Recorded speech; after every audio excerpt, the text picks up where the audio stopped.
NH Naim জানতেছেন, মানুষের নজর লাগে কথা কতটুকু সত্য? জি হ্যাঁ, অবশ্যই সত্য। রাসূলুল্লাহ আকরাম সাল্লাল্লাহু আলাইহি সাল্লামের হাদিস থেকে আমরা জানতে পারি আল আইনু হাক্কুন, অর্থাৎ বদনজর হয়, এটা সত্য। মানুষের চোখ দিয়ে লোভনীয় দৃষ্টিতে, হিংসাত্মক দৃষ্টিতে যদি কোনো ব্যক্তি বা বস্তুর দিকে তাকায়, তাহলে তার ফলে সেই ব্যক্তি বা বস্তু ক্ষতিগ্রস্ত হতে পারে বদনজরের ফলে। আর এই জন্য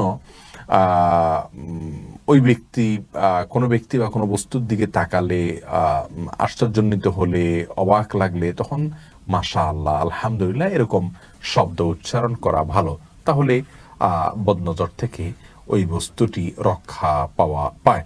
আর যদি কারোর বদনজর লেগেছে এরকম মনে হয়, তাহলে সেক্ষেত্রে ওই ব্যক্তিকে, যার বদনজর লেগেছে মনে হয়, তার কাছ থেকে পানি পড়া নিয়ে বদনজর লাগা ব্যক্তির শরীরের উপরে যদি ঢেলে দেওয়া হয়, তাহলে সেক্ষেত্রে